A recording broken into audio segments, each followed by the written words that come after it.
नमस्कार, जय हिंद, जय महाराष्ट्र। मैं डॉक्टर विलास जगदाळे, MD होम्योपैथ, औरंगाबाद, महाराष्ट्र से आज 20 जुलाई 2021 के आषाढ़ी एकादशी के इस पावन दिन पे आप सबके साथ फेसबुक लाइव हूँ। सबका स्वागत करता हूँ। सहगल साहब, गुड मॉर्निंग। आज विट्ठल रुक्मिणी जी की आषाढ़ी एकादशी का आज दिन है और आज के दिन बहुत पुराना एक पर्व है आषाढ़ी वारी का, जो कई सदियों से, कई युगों से महाराष्ट्र में आषाढ़ी एकादशी विट्ठल रुक्मिणी के बारे में, पांडुरंग के बारे में, लॉर्ड पांडुरंग के बारे में बताने के पहले मैं आपको एक थोड़ा सा हिस्ट्री बताना चाहूँगा।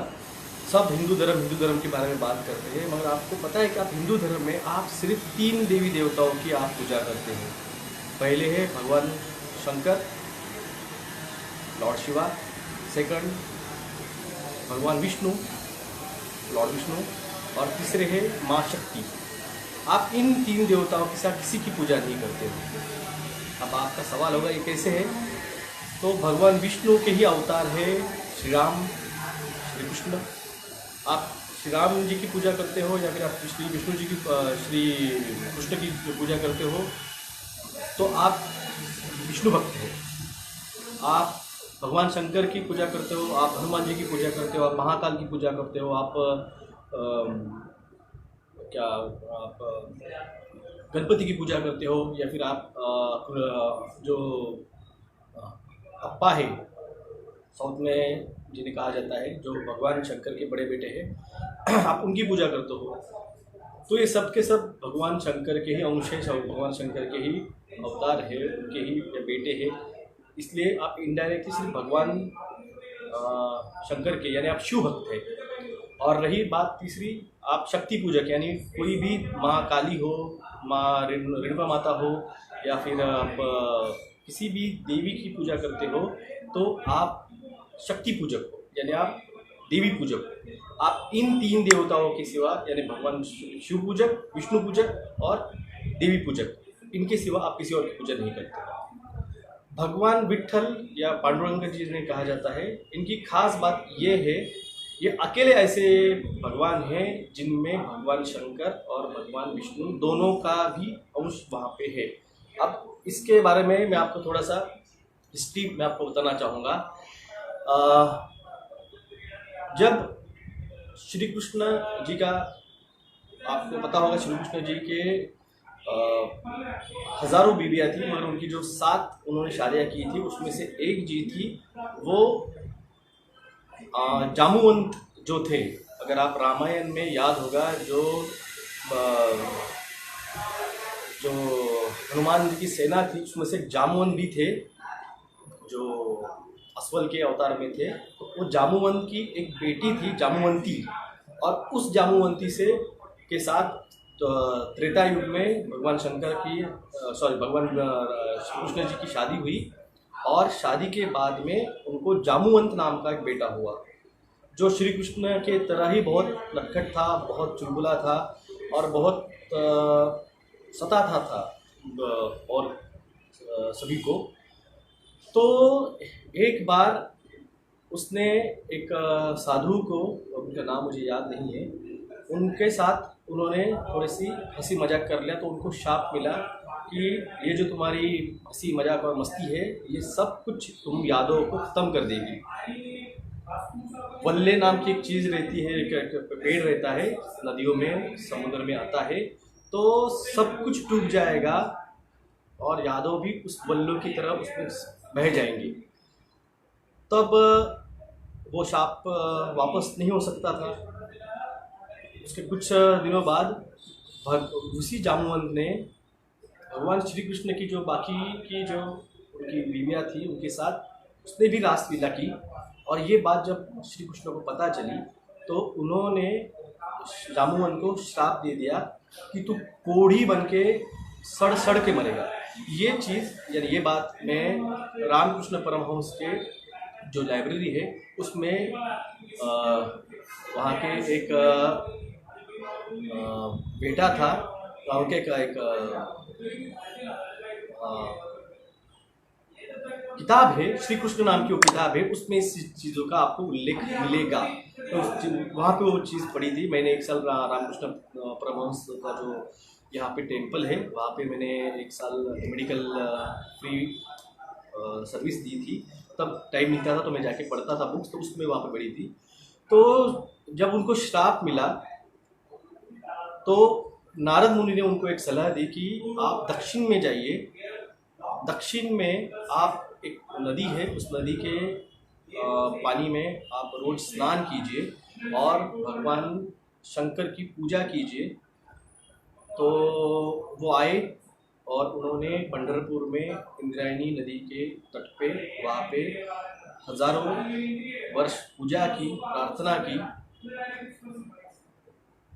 तो वहाँ पे जब उनको प्रसन्न हुए भगवान शंकर, तब उन्होंने उसको उस कोढ़ी श्राप से मुक्ति दी। अगर आप भगवान विट्ठल, भगवान पांडुरंग जी की अगर मूर्ति देखेंगे तो ये विष्णु अवतार है, आपको यहाँ तक विष्णु दिखेंगे, मगर जो सर है, ये सर का जो मुकुट है, ये भगवान शंकर की पिंड है। जब एक्चुअल में आप बड़ी मूर्ति देखेंगे तो आपको यहाँ पे दिखेगा। तो एक्चुअल में ये अकेले ऐसे भगवान हैं भारत में जो शंकर और भगवान विष्णु के दोनों एक ही रूप है। ये रामकृष्ण परमहंस का जो लाइब्रेरी है वहाँ पे कृष्ण नाम की जो बुक है उसमें ये सारा विवेचन पढ़ने को मिलेगा। और नवीन शशि जी, आपको सुनना है तो सुनिए, जो मैंने पढ़ा है, जो मैंने जाना है, मैं आपको बता रहा हूँ। और आज एकादशी है, आषाढ़ी एकादशी। आपको इतिहास बहुत गलत तरीके से बताया गया है और कुछ लोगों को उनकी मक्तेदारी लगती है इतिहास पे। उन्होंने उस पर ठप्पा रखा है कि हम ही इतिहास बताएंगे। इतिहास मरोड़ तोड़ के बताया गया है। अब जो इतिहास 28 युग का बताया जाता है कि पांडुरंग 28 युगों से उस ईंट जो है, उस ईंट के ऊपर खड़े हैं।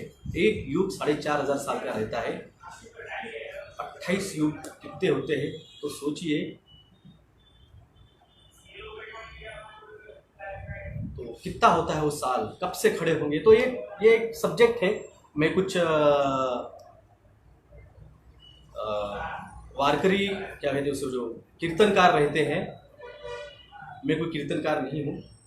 जो अध्यात्म मैंने पढ़ा है, जो मैंने पढ़ा, जो मैंने जाना, जो मैं समझा, बस मैं वो आपको बताया है।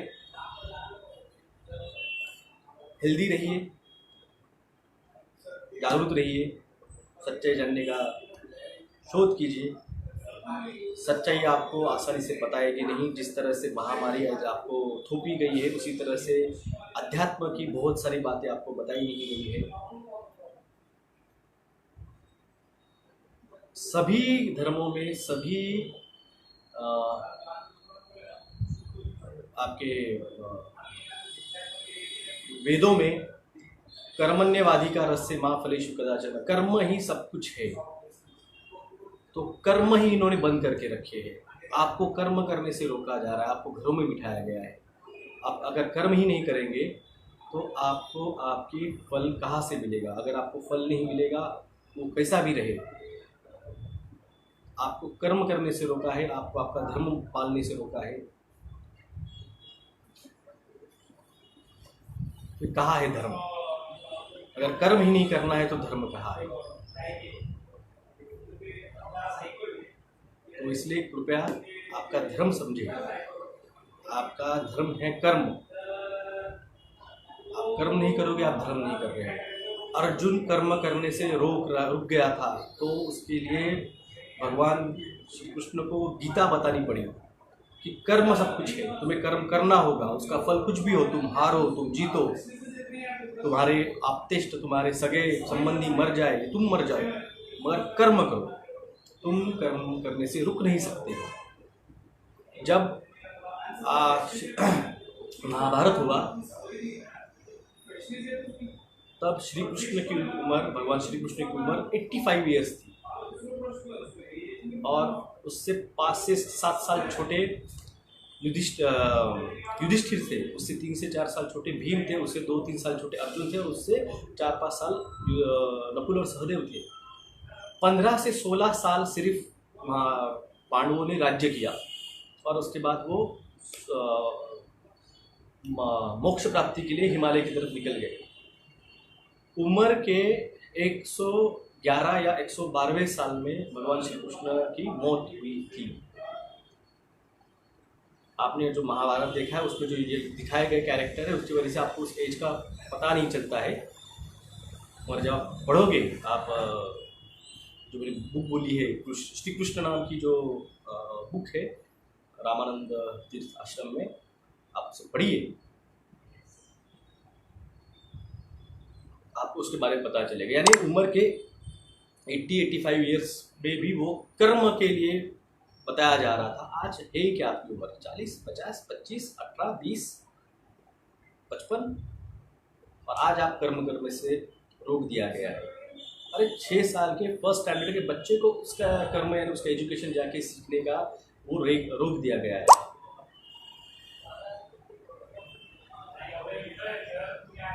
तो ये समझिए आप, कर्म ही सब कुछ है, और यही सब कुछ वेदों में, धर्मों में बताया गया है।